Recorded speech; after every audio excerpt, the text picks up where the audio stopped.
Sí, buenas tardes, ¿se escucha bien? Vamos a comenzar con este primer teórico virtual relativamente experimental. Como le decía Germán, en nuestro caso vamos a conservar el régimen de promoción en el sentido que lo que nosotros consideremos que promocionen, aunque estén en el examen final, que sea presencial, en ese momento, si promocionaron, no les vamos a tomar el examen, le vamos a poner la nota directamente, ¿sí? A los que no hayan podido seguir, cursar o que hayan tenido...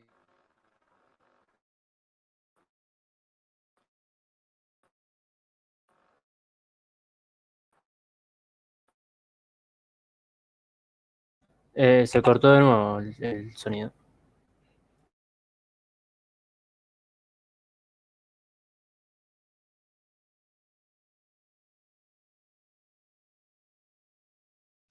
¿Ahí se escucha? Hola. Sí, ahí está. Bien, bien. Bueno, por ahí, Germán, cuando vos cortás todos, se corta el mío también. Bien. En este sentido estamos experimentando algo nuevo, digamos, y tiene sus dificultades. Tiene sus dificultades para todos, para ustedes, para nosotros, ¿no? Los micrófonos van a estar apagados en principio, pueden hacer preguntas por chat. El chat está en un cuadradito que está a la derecha de la mano blanca que está abajo, del lado derecho es el chat, si quieren preguntar cosas. En cualquier momento pueden preguntar y yo cada tanto miro y cualquier cosa les respondo, ¿sí? Estudiar, como decías, durante la pandemia sabemos que no es simple, que tiene todo tipo de problemas, dificultades, todos tenemos dificultades desde las condiciones en que estamos, por ahí hay otra gente que está en la misma habitación, o muchos tendrán dificultades, o tendremos dificultades económicas, o para escuchar bien, o la conexión de internet puede fallar, e inclusive escuchar y dar clases por este sistema, por videoconferencia y escuchar, no es lo mismo que darlos en vivo, quiero decir, produce una cierta fatiga. Hay lo que se llama la fatiga del Zoom, que ahora está, entre otros de los temas que se habla, hasta la fatiga del Zoom. Pero vamos a intentarlo y vamos a ir hacia adelante con este cuatrimestre. Nuestra materia se llama Psicología de la Comunicación. En principio hay un plan nuevo que debería haberse aprobado, pero hace rato que no se termina de aprobar, en la cual esta materia justamente iba a cambiar el nombre por el nombre de Teorías del Sujeto y de la Subjetividad.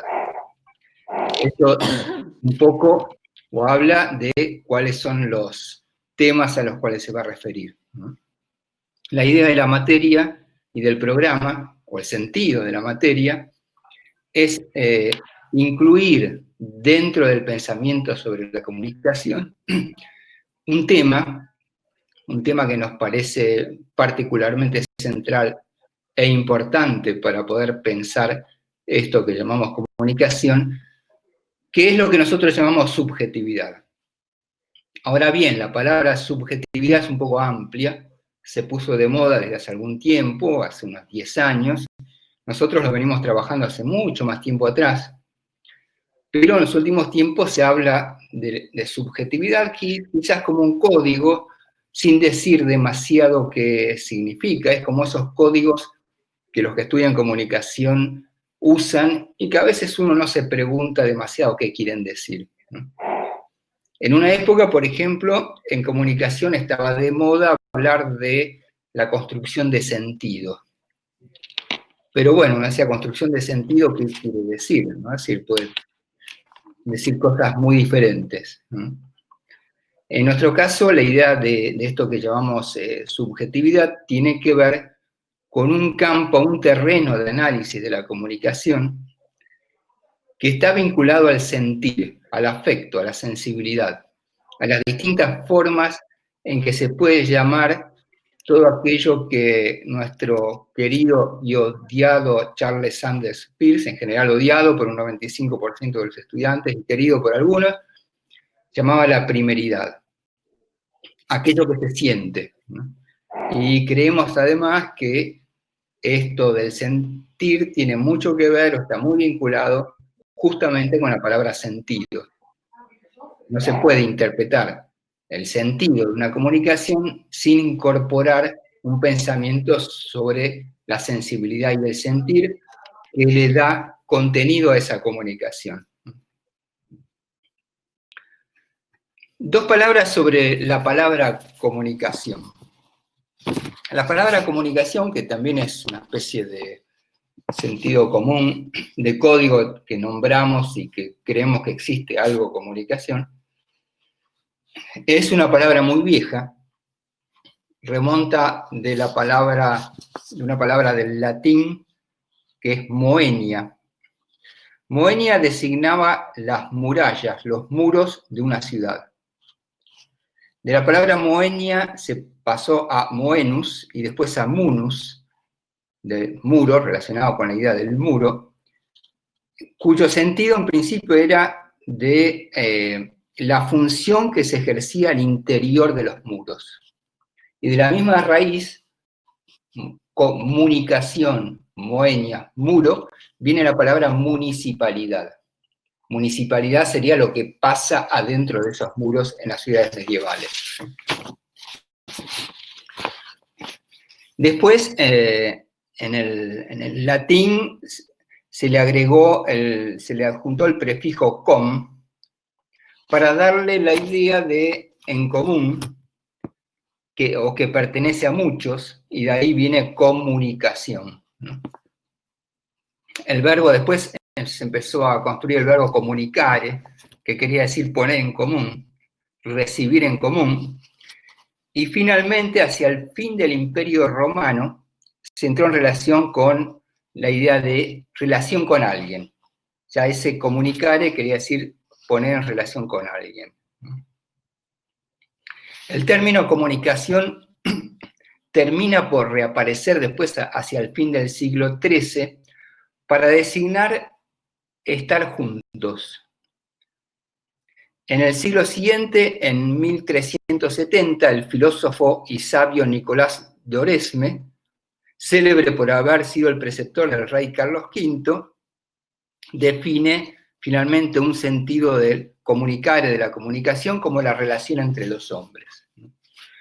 Bueno, esa sería como la construcción etimológica de la palabra comunicación, que viene de lo que está adentro del muro y lo que se hace adentro de las ciudades, ¿no? Después tuvo muchas derivaciones relacionadas con los medios de comunicación, con la historia de la comunicación, con todo lo que ustedes estudian, pero el sentido de esta materia es incorporar a todos esos estudios y esas miradas una problemática que está entre la emisión y la recepción, y que tiene que ver con algo que no es lo que denominamos normalmente ni emisión ni recepción, ni tampoco el triángulo semiótico del amigo Verón, con quien trabajé varios años, sino que es algo que yo entiendo que escapa un poco a las miradas que se han tenido hasta ahora sobre la problemática de lo que llamamos comunicación, ¿no? Y muy centrado en el tema de la recepción. ¿Qué quiere decir? Que alguien perciba, reciba. Desde la semiótica lo podemos interpretar como el conjunto de otros signos que le dan un sentido a aquello que se percibe. Pero eso no define cómo alguien recibe una comunicación. Para poder pensar esto hay que incorporar aspectos de lo que vamos a llamar una teoría de la subjetividad. Subjetividad. Vamos a diferenciar la palabra objetivo. Bueno, la palabra objetivo viene del latín objectum. Objectum quiere decir ob, adelante, y jectum, tirar. Es decir, lo que tenemos adelante. Lo objetivo tiene mucho que ver, está muy vinculado con aquello que es visual, de alguna manera. Perdón, un momentito. Acá me dicen que no pueden entrar más de 100. Yo entendía que en Jitsi podían entrar más de 100, pero bueno, acá se puso un límite en 100 personas y efectivamente, bueno, lo vamos a grabar, lo vamos a difundir para que aquellos que no pudieron entrar también lo vean, ¿sí? Entonces, estamos en el tema del objetivo y lo subjetivo. Objetivo viene de objectum, que es tirar adelante, y está estrechamente ligado con la imagen, con aquello que puedo ver, de lo cual yo puedo tomar distancia. Mientras que subjetivo, etimológicamente, sería lo que yo tiro abajo, es decir, lo que yo no veo, aquello de lo cual no puedo tomar distancia, ¿sí? Muy vinculado a lo que Peirce llamaba la primeridad. Entonces, este abordaje de lo subjetivo está muy relacionado con esto que llamamos sensibilidad, sentir, afecto. La próxima vez, perdón, hago una interrupción acá me dicen que Google Meet es hasta 200, no sabía esto, lo que vamos a hacer es, en la próxima reunión vamos a incluir, lo vamos a hacer a través de Google Meet, si es que Google Meet es hasta 200, ¿sí? La dificultad con Google Meet es que no permite grabar. Bueno, bien. Vamos a continuar, esto lo vamos a grabar y lo vamos a difundir, ¿sí? Algunos se escuchan bien y otros mal. Depende de la conexión de cada uno, depende también de la computadora o el celular. Bien. Entonces, el abordaje del tema de la sensibilidad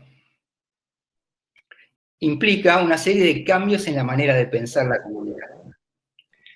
Y cambios de tipo epistemológico. Epistemológico quiere decir que pensar lo sensible, pensar el afecto, pensar el sentir, nos va a obligar, y esto lo vamos a ver a través de todo el teórico, nos va a obligar a incorporar una serie de cambios en nuestra manera de pensar y de mirar todo esto que llamamos comunicación. Cuando pensamos el problema del otro en la comunicación, el otro como una imagen a la que no le corresponde un cuerpo subjetivo.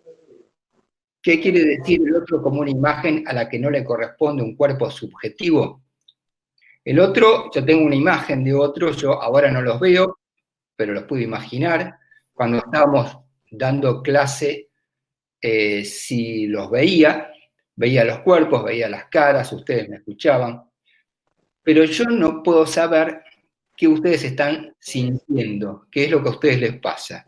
Por lo tanto, son imágenes, los demás, a las que en principio no le corresponde una sensibilidad, porque el que está hablando o cualquiera no puede sentir lo que el otro siente. Sin embargo, para abordarlo es necesario producir algo que sería del orden de lo mágico, que es poner un sentir en el lugar de la imagen. Es decir, donde nosotros vemos, donde nosotros miramos, a eso mágicamente le ponemos un sentir. Entonces pensamos que esas personas no son simplemente imágenes, no son imágenes de cartón, no son una película, sino que esas personas sienten y deposito sobre esas imágenes sensibilidades. Ese es una especie de principio mágico por el cual yo le pongo sensibilidad a los demás. Ahora, este de ponerle sensibilidad a los demás implica también un reconocimiento de algo, que es que mi sensibilidad está afuera, no está dentro mío.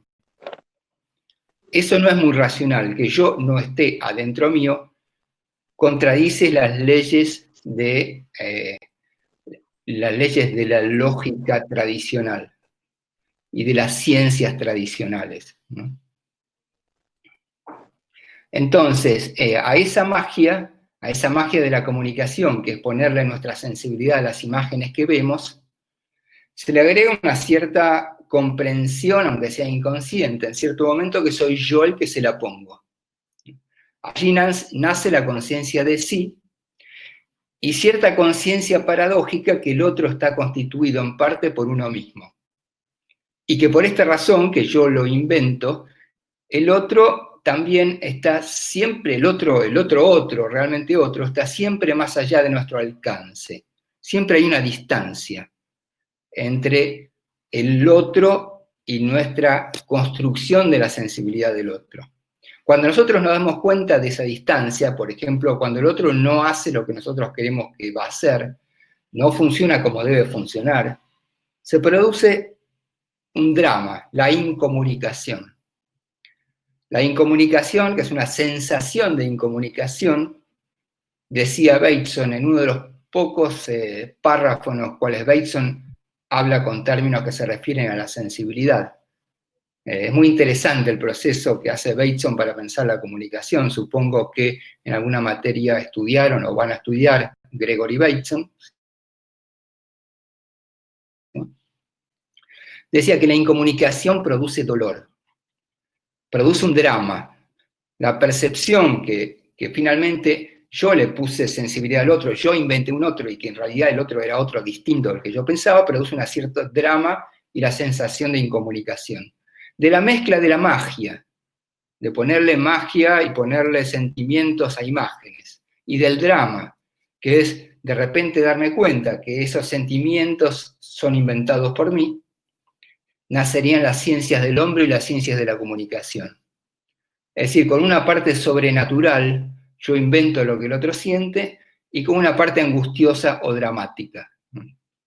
Dentro de todo este proceso de pensar la sensibilidad y la problemática de la comunicación, aparece la necesidad de pensar algo que vamos a llamar cuerpo. Y digo que vamos a llamar cuerpo porque no sería el cuerpo objetivo, no estamos hablando del cuerpo objetivo, sino del cuerpo de sensaciones.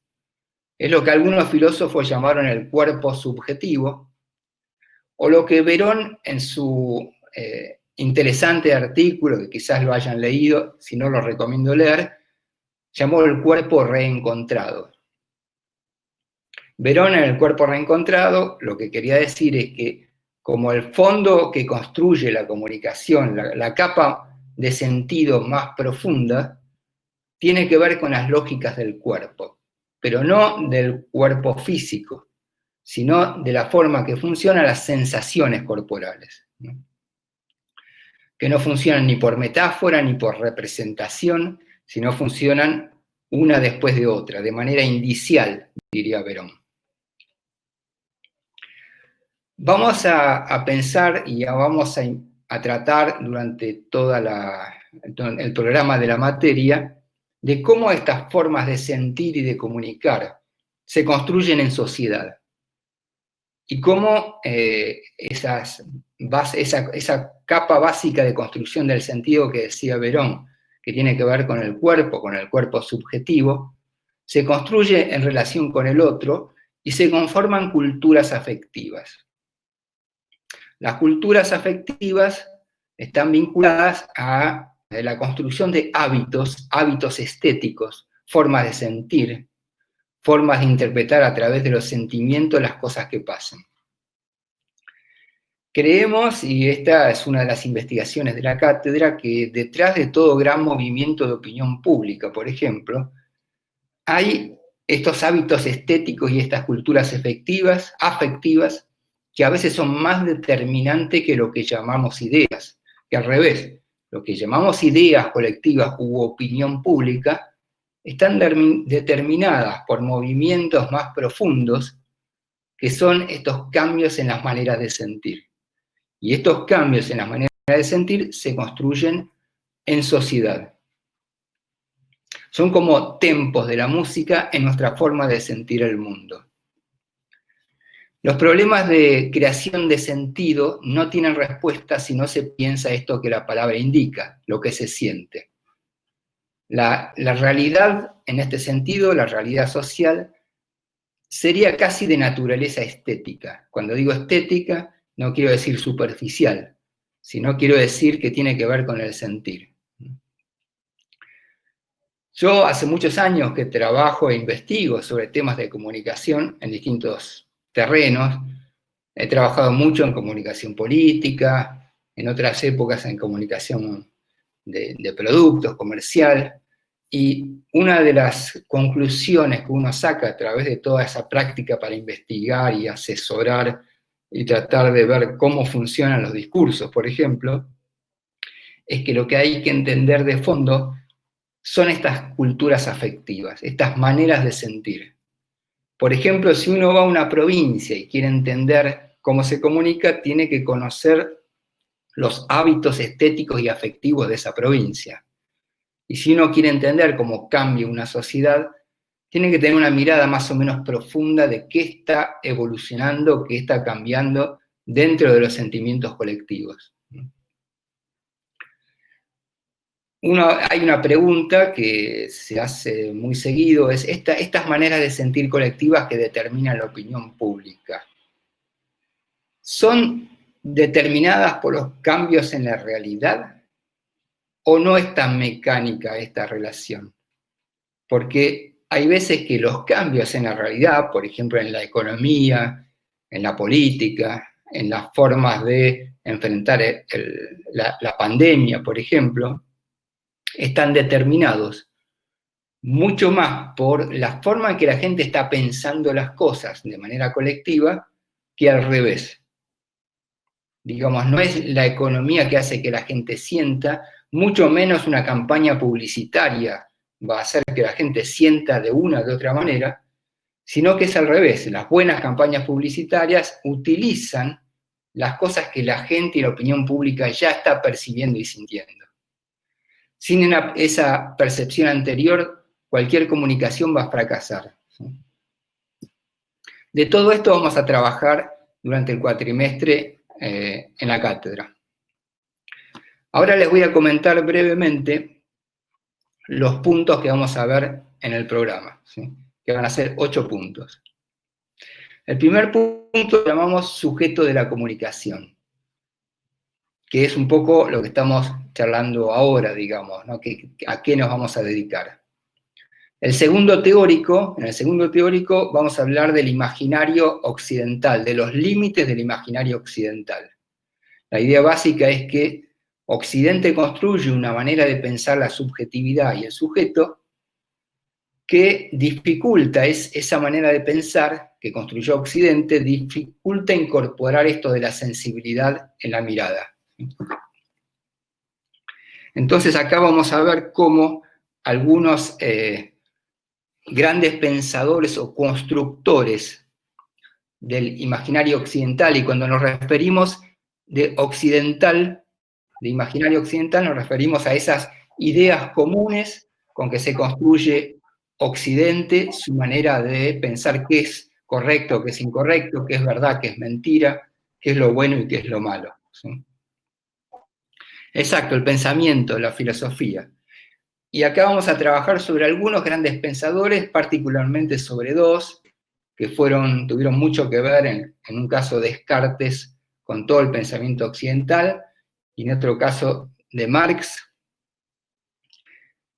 Vamos a hablar de Marx en cuanto al marxismo, más que de Marx, o a las diferencias entre el marxismo y Marx, en cuanto a la forma de construir un imaginario común en los países que se llamaron marxistas.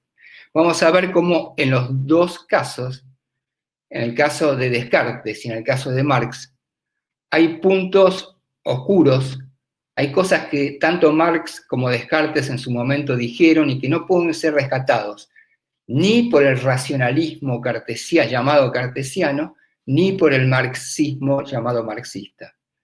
En los 2 casos hay ciertas cosas que se han escapado. ¿Por qué? Porque estos puntos oscuros, estos puntos ciegos del pensamiento y de la filosofía, son aquellos que no encajan con la forma en que Occidente construye su propio imaginario. Lo vamos a ver sobre algunos textos en especial, ¿sí? En este punto, sobre los límites del imaginario occidental, también vamos a incorporar algunos puntos del pensamiento no occidental. Por eso pusimos algo que tiene que ver con ciertos pensamientos orientales y en especial con el llamado Zen. No vamos a hacer un curso de esoterismo ni nada que se parezca, sino lo que vamos a hacer es incorporar una mirada sobre el sujeto y sobre la subjetividad no occidental. Cuando nos referimos al Zen, nos referimos a una corriente de pensamiento que trabaja de una manera distinta de lo que trabaja hasta ahora Occidente, que nació, se puede decir, en la India, después se desarrolló en China, se llamó Chan en China, y después al llegar a Japón lo llamaron Zen, por eso lo llamamos Zen, que quiere decir simplemente meditación en todos los idiomas. En sánscrito, hindi, chino o japonés significa más o menos lo mismo. El tercer punto se va a referir a los textos sociales de Freud. Vamos a ver los textos sociales de Freud, especialmente uno que seguramente ustedes lo vieron en algún momento, en alguna cátedra, ¿sí? Psicología de las masas y análisis del yo, pero no lo vamos a ver en sí mismo, sino en función del conjunto de la obra de Freud, vinculada a una manera de interpretar la sociedad y la comunicación, que se va construyendo en Freud a través de todos sus libros sociales, sus textos sociales, ¿sí? Malestar en la cultura, hay varios textos que van hilando una cierta teoría de la sociedad y la comunicación. En cuarto lugar, vamos a ver esto referido a la subjetividad y al lenguaje en Jacques Lacan. Quizás también vieron algo de Lacan o sufrieron con Lacan. Nosotros vamos a ver algunos puntos de Lacan sobre el lenguaje que nos sirven para pensar esta cosmovisión, esta manera de mirar y de interpretar la comunicación. El punto quinto trata de otra teoría totalmente diferente, otra mirada sobre la subjetividad y la comunicación distinta, que es la que tiene que ver con Bateson y con el pensamiento sistémico. Bateson en Palo Alto inauguró, digamos, en Palo Alto era un hospital psiquiátrico de la costa este de Estados Unidos, de la costa oeste, perdón, que inauguró toda una mirada sobre la comunicación y sobre la subjetividad muy interesante, que también es interesante incorporar, totalmente diferente y hasta opuesta a la mirada psicoanalítica de Freud y Lacan, pero que es muy interesante pensar también para ver de qué manera nos da elementos para interpretar esto que llamamos comunicación y subjetividad. El sexto punto ya se va a referir directamente a lo que llamamos culturas afectivas, ¿sí? Formación afectiva y cultura. Formación afectiva y cultura va a tratar justamente del vínculo, en cómo se construyen socialmente la idea de la afectividad y cómo la cultura interactúa con esa construcción afectiva que cada sociedad hace. En este momento es muy interesante pensar este problema de las culturas afectivas. Creo que con la pandemia se han producido una serie de fuertes cimbronazos en las maneras de sentir. Hace poco una investigadora y una persona que se dedica a hacer encuestas y focus groups planteó que en estos momentos lo que ella veía en las encuestas y en los focus groups era que la gente estaba como en carne viva, respondía de manera como muy fuertemente estaba muy sensibilizada, y que las sociedades en una situación tan sensibilizada podían reaccionar de manera muy cambiante, depende de cómo en cada momento sientan las cosas, ¿no? Creo que lo que está pasando en Estados Unidos, por ejemplo, muestra de qué manera las sociedades se pueden sensibilizar y estar en carne viva en una situación como esta, ¿sí? En este punto de la formación afectiva y cultura que llamamos, vamos a hablar de temas como el deseo y lo imaginario, de la identidad, de la construcción de la identidad, de la mutación en la tecnología, del tema de los consumos, y vamos a hacer un esbozo de una cultura afectiva, cómo podemos pensarla. El pensador que vamos a usar en este punto es un filósofo francés, Alain Finkielkraut, y un texto que se llama La sabiduría del amor. El punto 7 lo llamamos comunicación inductiva. Comunicación inductiva es un término que decidimos utilizar para referirnos a algo que llamaríamos, si no fuera que tiene mala imagen, la hipnosis. La hipnosis, pero referida a la comunicación. Cuando nos referimos a hipnosis, no estamos hablando de alguien con un relojito que hipnotiza a otro.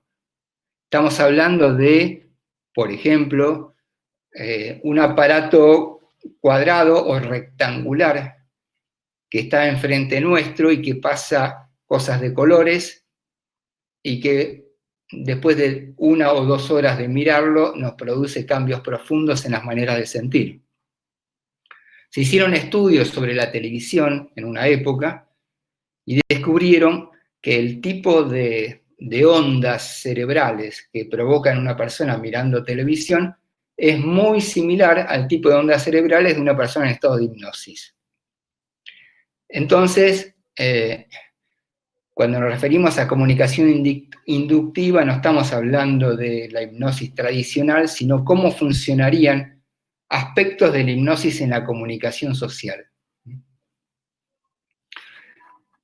Acá hay un gran especialista, que fue quizás uno de los hipnólogos más interesantes, digamos, en la historia, para referirnos a estos temas, que es sobre el que nosotros trabajamos, digamos, especialmente, ¿sí? Este hipnólogo se llamó Milton Erickson. Digo, por si alguien quiere buscar, digamos. Milton Erickson trabajaba sobre una forma de estudio y utilización de la hipnosis que él llamaba la hipnosis cotidiana o naturalista.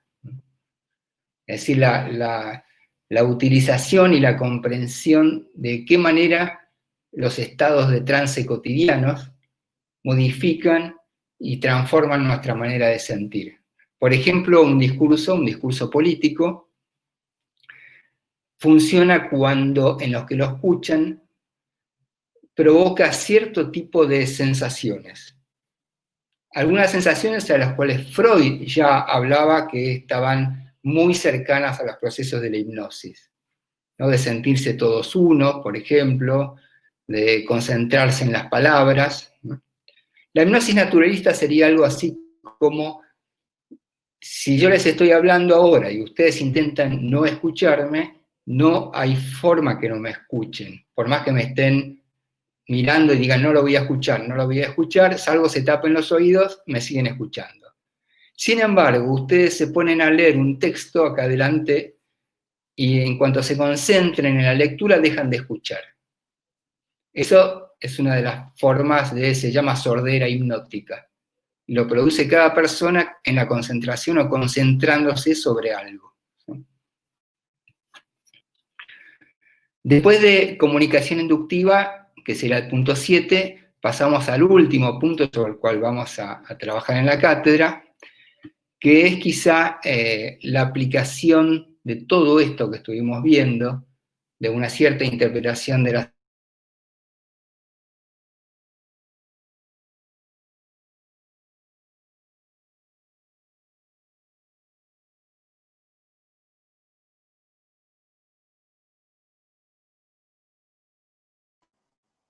Se puede escuchar. Ok, ahí está. ¿Hasta dónde llegaron?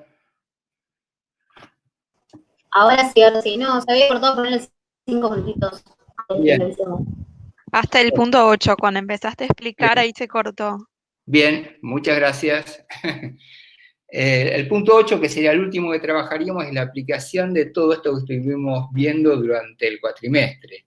Es decir, el pensamiento sobre la afectividad, el sentir, la construcción de culturas afectivas, es decir, la forma en que podemos pensar de qué manera la gente juntos aprenden a sentir las cosas de cierta manera, la construcción social de eso,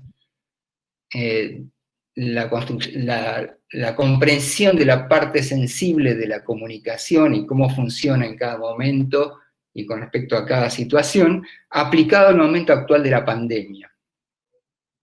Como ustedes saben, hay discusiones bastante importantes de teóricos y de pensadores sobre el tema de la pandemia, y hay teorías muy opuestas, pero que todas intentan explicar y decir qué es lo que pasa con la pandemia y qué es lo que va a pasar después con la pospandemia. Es interesante la discusión en sí misma, porque los pensamientos son muy opuestos y discuten entre sí, pero más interesante es tratar nosotros de comprender y de analizar qué es lo que está pasando. Así que este va a ser el último punto del programa. Yo por ahora pararía acá, este fue cortito, el próximo de a poco vamos a ir haciendo teóricos cada vez más largos, más importantes. Bien, acá voy a responder algunas preguntas que aparecen. Primero, ¿podés repetirlo del cuerpo subjetivo? Bien. Hay una idea del cuerpo que es tradicional, que es la del cuerpo objetivo, medible, médico, que tiene ciertas normas de funcionamiento, y la idea sobre la cual vamos a trabajar es de otro tipo de cuerpo. Es un terreno que funciona, un terreno inclusive de la comunicación, que funciona con reglas muy parecidas a las reglas de las sensaciones corporales, ¿sí? Pero que no se refiere a lugares concretos del cuerpo. Más allá de que algunos, por ejemplo, en el pensamiento oriental, ellos hacen una vinculación entre sentimientos y zonas del cuerpo. Por ejemplo, la tristeza vinculada con los pulmones, la alegría con el corazón, por eso para los orientales tener demasiada alegría no es bueno. Lo que nosotros vamos a trabajar es una idea del cuerpo que desarrolló muy bien un filósofo sobre el cual vamos a ver algunos textos, que se llama Michel Henry. Lo recomiendo fuertemente, Michel Henry con H, que construye una idea de cuerpo subjetivo, es decir, un terreno de la realidad que funciona, que él lo llama realidad también, que funciona con las reglas del cuerpo, pero que no se refiere al cuerpo objetivo. Por ejemplo, la tristeza, las sensaciones. La tristeza no está en ningún lugar del cuerpo, y sin embargo la lógica de las sensaciones y de la sensibilidad tiene fuerte vinculación con la lógica del cuerpo, a diferencia de la lógica simbólica, por ejemplo, donde un símbolo va a representar, va a reemplazar, como ustedes estudiaron en alguna semiótica, aquello que simboliza. En el caso de las sensaciones, la lógica de las sensaciones es una sensación después de otra. Es una lógica metonímica y no metafórica. Pero esta lógica metonímica es una lógica que no se refiere a sensaciones corporales vinculadas a órganos del cuerpo, es un cuerpo de otro tipo. Es una noción que nos permite pensar inclusive el fondo de la comunicación, como si en el fondo de la interpretación de toda comunicación estaría esta lógica afectiva que funciona bajo bajo las mismas normas que funciona la lógica corporal, es decir, metonímica, una sensación después de otra. Cuando Verón habla del cuerpo reencontrado, justamente habla de este tipo de cuerpo, ¿no?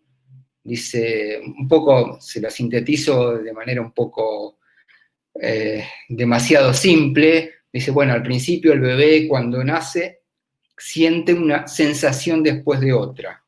Tiene hambre, llora, viene la teta, le da de mamar, se tranquiliza. De repente esa cadena de sensaciones, tiene hambre, llora, le dan de mamar y se tranquiliza, esa cadena de sensaciones se corta. Se corta porque no viene el seno materno. Al no venir el seno materno, se rompe esa cadena metonímica de sensaciones y lo que hace el chico es tratar de reemplazar el próximo punto de la cadena, por ejemplo, el seno materno, por una imagen. Al reemplazar el seno materno por una imagen, se produce una primera representación, una primera metáfora, ¿sí? Entonces, es ahí donde ya no es el cuerpo subjetivo, sino que el deseo de que venga el seno materno es lo que va a hacer construir esa imagen. Esa lógica originaria de construcción de sentido, que es afectiva, es lo que llamamos cuerpo subjetivo. Es lo que sentimos cuando escuchamos música, pero no podemos decir por qué, pero sentimos cosas. Toda esa cadena de sensaciones. Esa cadena de sensaciones, ese cuerpo subjetivo, se construye socialmente en relación con los demás y se pueden analizar hábitos, formas de sentir. Cada sociedad tiene distintas maneras de sentir, cada época tiene distintas maneras de sentir. En cada época hay distintos problemas, hasta psicológicos, por ejemplo, que se refieren a distintos problemas de sentir. Hay épocas depresivas donde la gente consume mucho antidepresivo, hay épocas donde el problema es la ansiedad, y entonces se consumen muchos ansiolíticos, ya no es antidepresivos, sino ansiolíticos. Hay épocas de agresividad, donde la gente puede responder, porque hay ciertas maneras de sentir con agresividad a los problemas que aparecen en la sociedad y en los demás y en la vida. Es decir, cada época tiene una manera de sentir, una cultura afectiva diferente. Y es fundamental entender eso para entender la comunicación. Por ejemplo, supongamos que estamos analizando una telenovela. Esa telenovela le podemos aplicar, por ejemplo, un sistema semiótico de análisis. Analizamos la enunciación de los personajes, vemos cómo se mueven, vemos los vestidos, los colores, todo eso. Pero eso nos explica por qué la gente ve la telenovela, la enunciación, los personajes, los colores. Falta un elemento fundamental ahí, que tiene que ver con esto de la sensibilidad, que no está en la pantalla. Ese cuerpo subjetivo percibe los colores, percibe las imágenes, pero no está en la pantalla, no se puede deducir de la pantalla, sino hay que tener otro sistema de interpretación para poder incorporar en el análisis de la telenovela el efecto de la telenovela sobre los que la perciben. ¿Se entiende más o menos a qué nos referimos con cuerpo subjetivo?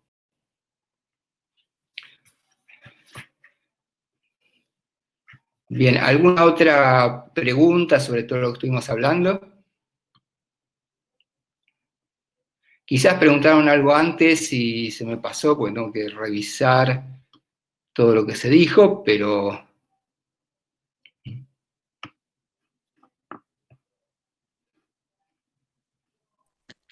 Sí, Bien. Germán, perdón, había dicho algunas cosas que estaban relacionadas con lo administrativo. Si lo podrían repetir porque Bien. en ese momento no se escuchó muy bien. Bien, vamos a repetir dos cosas. Primero, en relación a lo administrativo. Y después, la última pregunta que hicieron en relación a la opinión pública y la afectividad, ¿sí? Con respecto a lo administrativo, solo por el hecho de estar inscritos, ustedes son alumnos regulares. Es decir, por un montón de cuatrimestres, ya no me acuerdo cuántos, tienen asegurada la regularidad. En principio, todos tienen que dar examen final, el final es obligatorio para todos. Pero como eso después depende de cada cátedra, en nuestra cátedra decidimos que aquellos que hagan hecho los trabajos, que en el trabajo con en sus distintas comisiones hayan hecho las distintas cosas y consideremos que puedan promocionar, directamente cuando se presenten para el examen final le vamos a poner la nota de promoción. Eso es sintéticamente, ¿sí? Para la clase viene seguiríamos con el punto 2, exactamente. Ahí las dos lecturas que hay para el punto 2 es la de Descartes, que es corta, es chiquita, y la de Enrique es bastante corta también. Yo les aconsejo, les recomiendo leer las dos, digamos, porque se trata justamente de esas dos grandes situaciones, la construcción del racionalismo y un punto ciego en el discurso de Descartes, y la construcción de la teoría marxista y un punto ciego que van a ver que en el fondo es el mismo en la construcción de la teoría, entre comillas, del marxismo, ¿sí? La pregunta era en relación de la opinión pública y la afectividad. Sí, es el tema ese, digamos, de fondo, el tema al que me dedico hace muchos años. Y una de las cosas que muchas veces me preguntan cuando planteo una evolución en las maneras de pensar o de sentir de la opinión pública y su relación con lo afectivo, es qué es lo que hace que la gente cambie, qué es lo que hace que una sociedad cambie las maneras de sentir.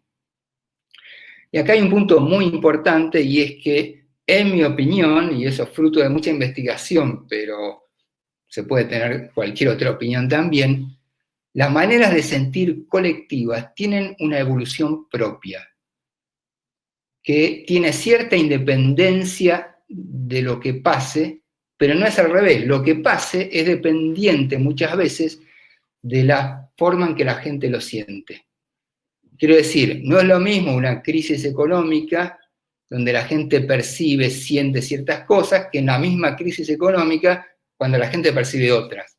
Qué sé yo, quién es el culpable, qué actitud hay que tener, cómo se siente uno frente a eso. Entonces es fundamental comprender esta evolución que no es visible fácilmente dentro de los discursos y en el análisis clásico de la comunicación. Para poder interpretar la relación entre afectividad y opinión pública, en primer lugar hay que pensar que existe algo que se llaman culturas afectivas y formas de sentir colectivas y tratar de entenderlas. Cuando, por ejemplo, un dirigente político nos dice que tiene carisma, lo que suele hacer es comprender qué tipo de cosas va a decir o va a hacer que van a provocar en la gente cierto tipo de reacciones. Esa comprensión no siempre es racional. Hubo dirigentes políticos con mucho éxito por ciertas épocas que no necesariamente tenían grandes estudios de ciencia política o que comprendían el mundo, sino que tenían una cierta intuición. Esta intuición quiere decir una cierta conexión con la evolución de las maneras de sentir de la gente, ¿sí? Bien. Bien, acá me dicen que han trabajado bastante sobre Descartes, lo cual me parece muy bien. Digamos, acá hay un punto central en Descartes que lo vamos a repetir quizás un poco en el teórico que viene, pero que lo vamos a vincular con esto que llamamos los puntos ciegos del imaginario occidental, que impiden o que provocan dificultades para incorporar a la sensibilidad en el análisis de la comunicación, ¿sí? ¿Alguna otra duda? ¿Se entendió más o menos lo que hablábamos? Que más que nada fue un plan, una idea de hacia qué se dirige la materia y qué es lo que vamos a ver, ¿sí?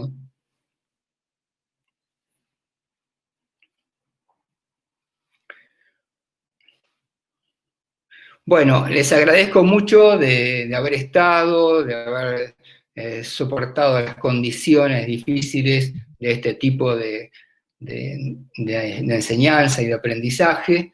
Intentaremos seguir lo mejor que podamos y vamos a dar todo lo que podamos para que se pueda entender y se pueda trabajar. Una consulta sobre respecto a los prácticos, también se hacen por videollamada. Bueno, en la cátedra nuestra consideramos que los prácticos son muy importantes, es decir, que cada ayudante va a tener una forma de conectarse y de trabajar con ustedes particular. Se van a conectar con ustedes y esto lo pueden charlar con ellos, ¿no? Algunos se conectan de una manera, otros de otra, ¿sí?